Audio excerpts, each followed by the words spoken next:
Hi hello, कैसे हैं आप लोग। अभी इस लेक्चर में हम लोग क्या पढ़ने वाले हैं, कूलम्ब्स लॉ। ठीक है, जो कि एग्जाम के पॉइंट ऑफ व्यू से बहुत ज्यादा ही इम्पोर्टेंट है कूलम्ब्स लॉ। और एग्जाम में पिछले एग्जाम में भी बहुत बार पूछा जा चुका है, पीवाई क्यूज में क्वेश्चंस है ये। ठीक है, मतलब very very very important, most important question बोल दो वो क्वेश्चंस है ये कूलम्ब्स लॉ। तो आज हम लोग डिस्कस करेंगे कि आखिर कूलम्ब्स लॉ होता क्या है। तो देखो कूलम्ब्स लॉ क्या होता है। इससे पहले क्लास में चार्ज के बारे में सारा डिस्कस कर लिए थे, कि इसके मेथड के बारे में भी डिस्कस कर लिए थे, चार्ज एंड मास के बीच में क्या डिफरेंस है उसके बारे में भी क्या कर लिए थे, डिस्कस कर लिए थे। इस क्लास में अब डिस्कस में जो करेंगे वो क्या है, कूलम्ब्स लॉ। क्या पढ़ेंगे, कूलम्ब्स लॉ। देखो, it states that the electrostatic force. देखो बेटा, इससे पहले क्लास में हम लोग पढ़े थे चार्ज के बारे में। क्या पढ़े थे, चार्ज के बारे में, जिसमें चार्ज में कौन सा लग रहा था, ग्रेविटेशनल फोर्स। कौन सा लग रहा था, ग्रेविटेशनल फोर्स। इसमें क्या लगेगा, इलेक्ट्रोस्टैटिक फोर्स। क्या लगेगा, ये जो भी पढ़ेंगे इलेक्ट्रोस्टैटिक फोर्स। इससे पहले जो पढ़े थे उसमें चार्ज में कौन सा फोर्स लग रहा था, तो चार्ज में लग रहा था कौन सा, ग्रेविटेशनल फोर्स लग रहा था। तो देखो ये क्या होता है, कूलम्ब्स लॉ। इसमें कौन सा फोर्स लगता है, कूलम्ब्स लॉ में इलेक्ट्रोस्टैटिक फोर्स है ना। It states that the electrostatic force of interactions repulsions acting between two stationary point is given by. देखो ये क्या है, कूलम्ब्स लॉ। ये हमेशा दो वस्तु जो होता है ना उसके बीच में लगता है। तो ये of interacting repulsion acting between two stationary point है ना। दो स्टेशनरी पॉइंट, इसके दो बीच में क्या करता है, वो इंटरेक्शन करता है या फिर रिपल्सन करता है। देखो ये एक पॉइंट है Q1, ये एक पॉइंट है Q2। इसके बीच में ही क्या लगेगा, इसके बीच में ही लगेगा क्या, फोर्स। कौन सा फोर्स, इलेक्ट्रोस्टैटिक फोर्स। देखो Q1 कितना दूर है, सुना है ना। प्यार में दूरी क्या, दूरी है तो मजबूरी क्या। प्यार में दूरी क्या, दूरी है तो मजबूरी क्या। उसने पूछा कि क्या खास है तुम में। मैंने भी कहा अरे मेरे एक साइड से हो जाते हैं लाल गाल उसके। ठीक है, शायरी था। तो देखो कितना दूर है ये, Q1 और Q2 है ना। इसके बीच की जो दूरी है उसको किससे डिनोट किए हैं, R से। किससे डिनोट किए हैं, R से डिनोट किए हैं। तो देखो where Q and Q2 point are the stationary point. अभी देखो बेटा, मैंने पहले बता दिया कि कूलम्ब्स जो है वो कब लगता है, जब दो बिंदु आवेश ना ज्यादा दूर हो ना ज्यादा पास हो, उसके बीच में क्या लगता है, कूलम्ब्स लॉ लगता है। सेकेंड चीज है, इसमें कौन सा फोर्स लगता है, ग्रेविटेशनल या इलेक्ट्रोस्टैटिक। इसमें क्या लगेगा, इलेक्ट्रोस्टैटिक फोर्स लगेगा। क्या लगेगा, इलेक्ट्रोस्टैटिक फोर्स लगेगा। ठीक, तो Q1 और Q2 आवेश के बीच में लग रहा है फोर्स।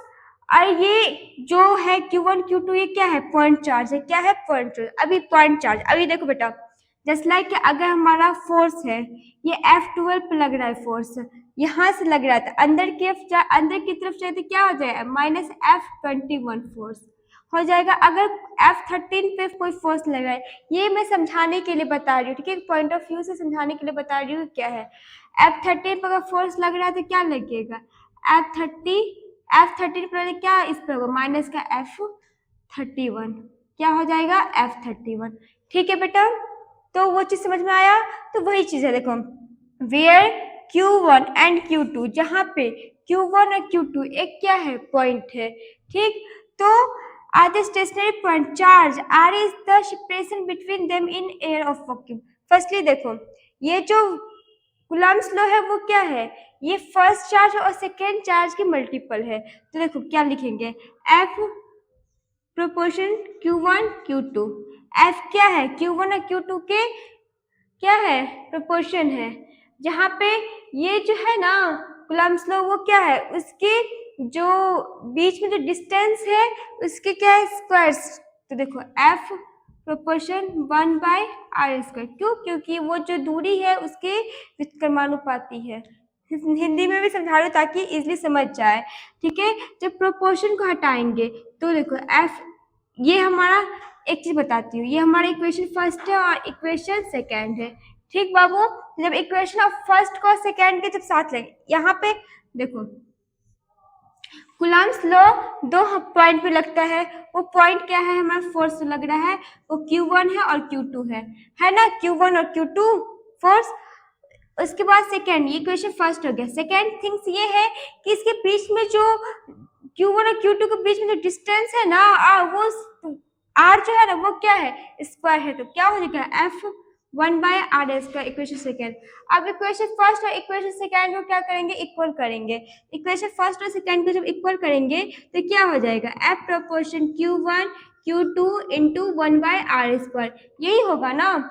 जहाँ पर देखो F proportion Q1 Q2/R square. अभी देखो प्रोपोर्शन हटाएंगे तो एक चीज बोलो, अभी तो आप बोलो कि यहाँ पर अगर माइनस लगा तो यहाँ पर माइनस लगा सकते हैं।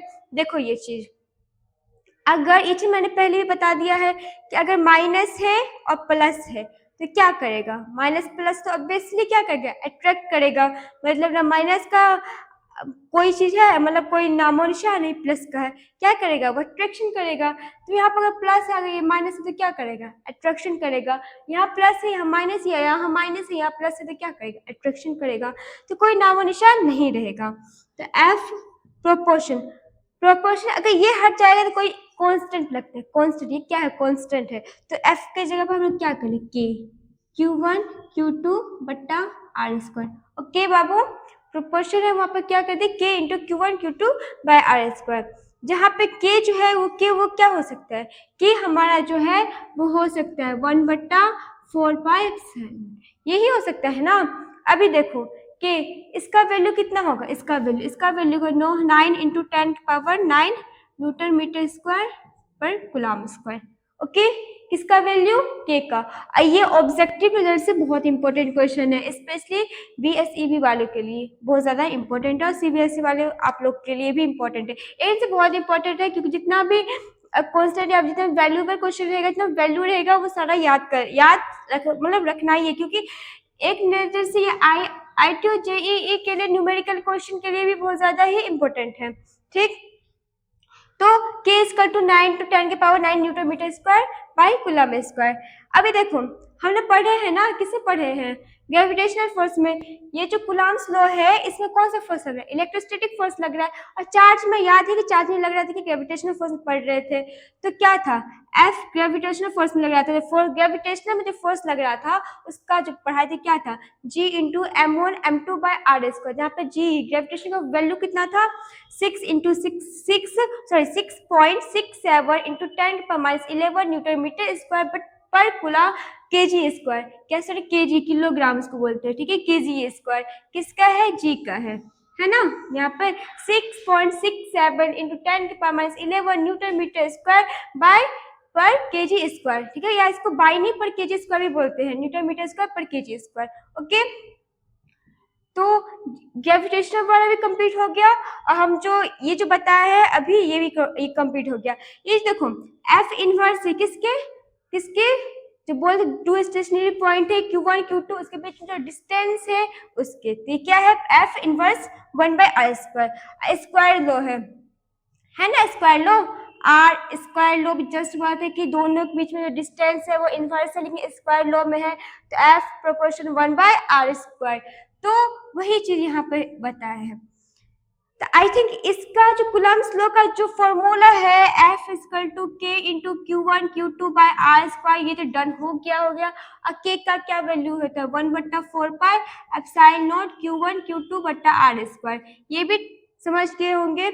अभी नेक्स्ट देखो क्या होता है, ये जो है ना F = K Q1 Q2/R square, ये एयर में भी हो सकता है और वैक्यूम में भी हो सकता है, मतलब ये एयर वैक्यूम दोनों में हो सकता है। अब बोलोगे ये एयर वैक्यूम में कैसे हो सकता है, तो फर्स्टली ये जो चीज है ना वो क्या करता है, वो मीडियम जो है उस पर डिपेंड करता है कि वो मीडियम कैसा है। तो F जो है ना वो किस पर डिपेंड करता है, डिपेंड्स अपॉन मीडियम। किस पर डिपेंड करता है, डिपेंड्स अपॉन मीडियम पे डिपेंड करता है। ठीक, तो कूलम्ब्स लॉ के जितना भी था वो सारा क्या कर दिए, कंप्लीट कर दिए।